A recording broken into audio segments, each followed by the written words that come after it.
Happy New Year. Alam namin na nakakasiguro kami sa iyong conviction, sa iyong character, sa iyong competence, yung na kayang-kayang gawin yung sinasabi mo, you can walk it out. Kaya lang, dito sa ating sa legislature, number counts. Kung wala kang numero o kakampi sa Senado, kahit gaano kagaling ang iyong bill na ihahain ay mapapaliwala. Ang tanong ko, parang 6 kayong kandidato sa Senado. Sino sa palagay mo ang pwedeng mong makasama at makatulong para maisulong mo ang iyong tatlong advokasya?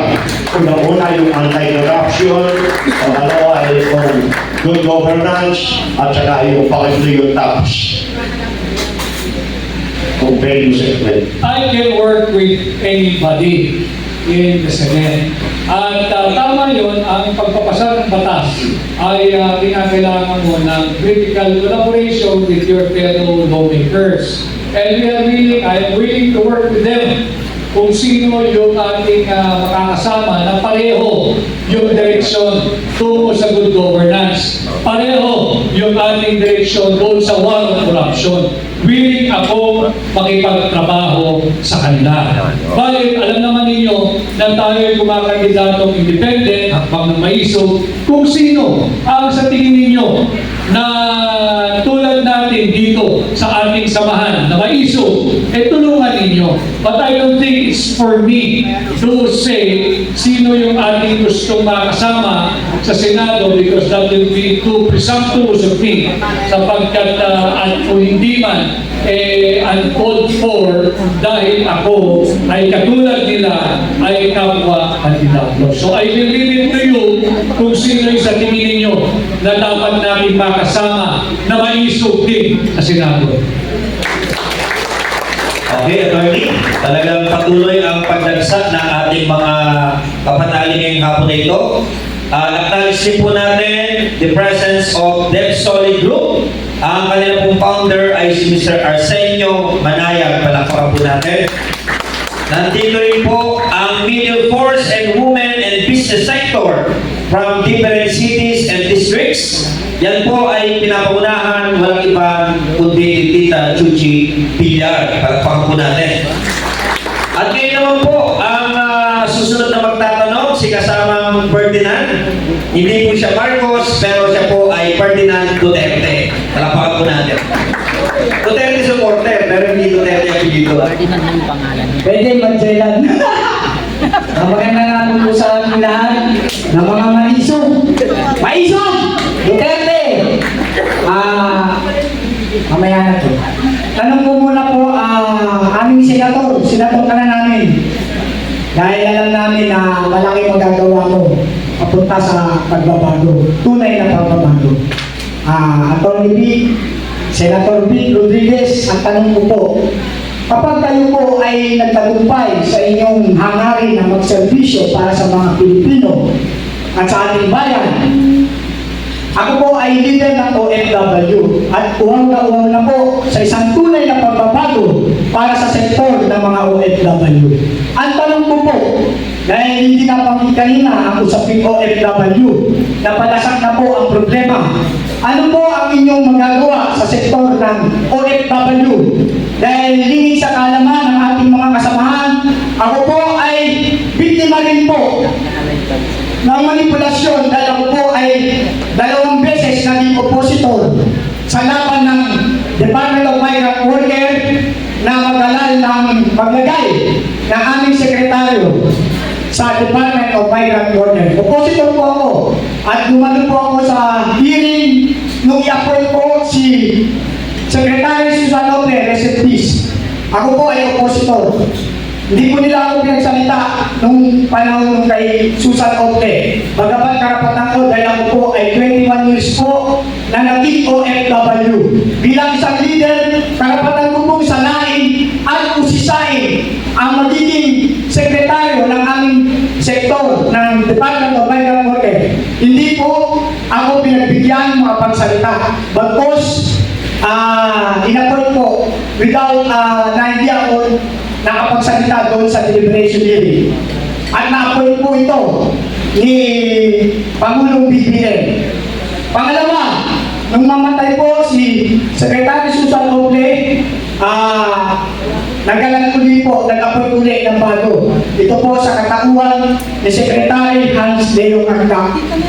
At muli, ako po ay nakipagdigmaan sa kapakanan ng mga OFW at ako ay naging oppositor ulit. Subalit, ako po, yung tanong ko lang po kasi naikwento ko yan dahil yan po ay karanasan na dapat malaman ng mga taga-OFW. Baka akala nila binenta ko ang laban. Dahil hindi po nila ako nakita sa deliberation ng kaya Hans Carta. Minanipulate na naman, hindi po ako pinagbigyan. Noong una, nagtagumpay po kami.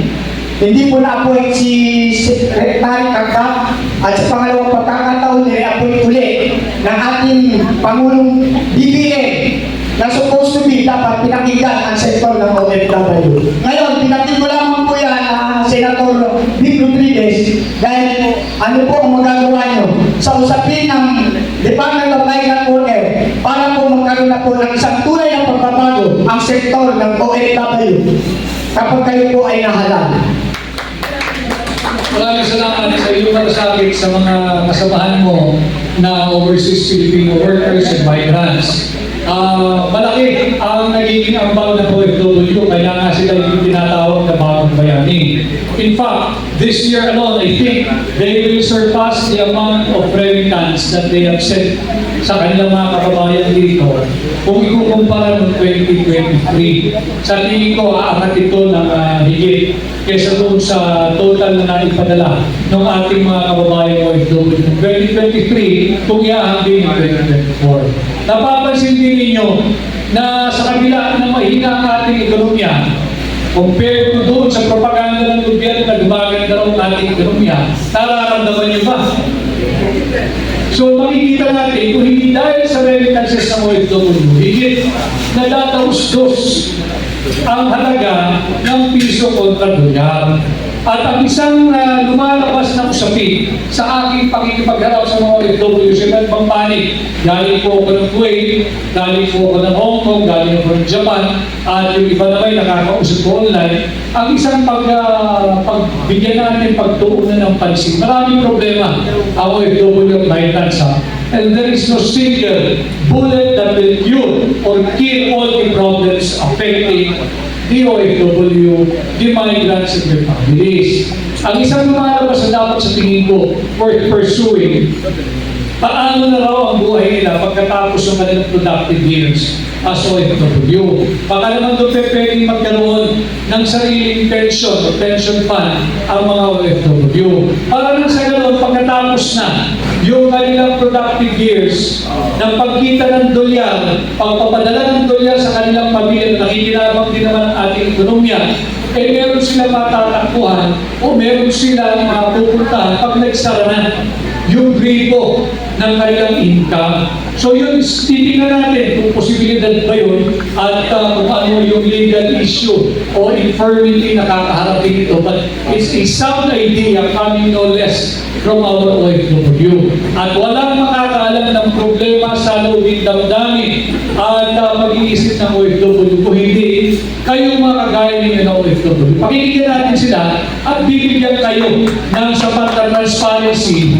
at maiwasan na yung frustrations na iyong binabahagi kanina na hindi ka man lang binigyan ng even a minute to register your opposition or your objection. Maraming salamat po, Senator Tony Vic Rodriguez. Ang pangalawang tanong ko po, pero mamaya private natin to. Ang tanong ko lang po, sana po, kung kayo po ay actually positive na, papalanin po kasi kayo sa 2025 na maging senador.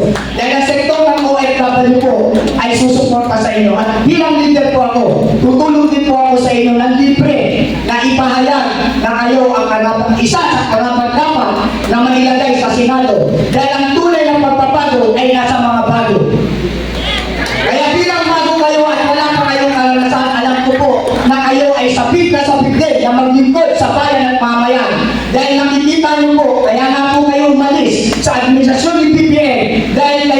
ay para sa bayan at mamamayan, hindi po para sa isang politiko lang.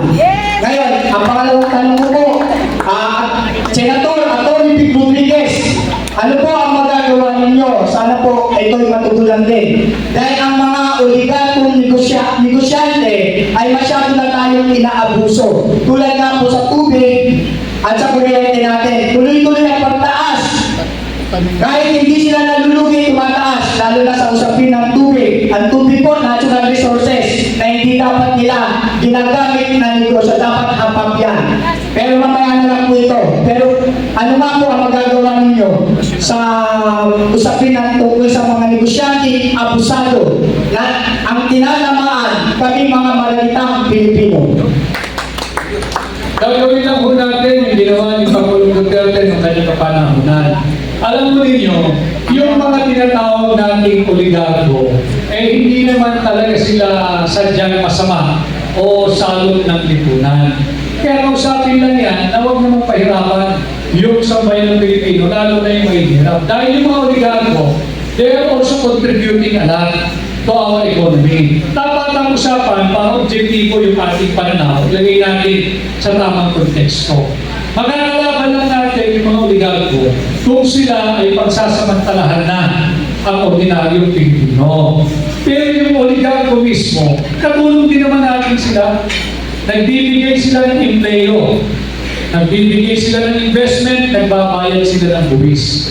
Subalit, babantayan natin sila kung sila ay lumalagpas na doon sa standard of what is acceptable, and you're trying now to exploit and take advantage of the poor Filipino people. Yan, makakalaban natin sila. At asahan ninyo, ako yung mamumuna sa pakikipaglaban sa kanila. Okay, thank you, Attorney. Bago po tayo mag-visit sa pagtatanong, palakpakan din po natin, no, ang mga kapatid natin, mga Muslim brothers and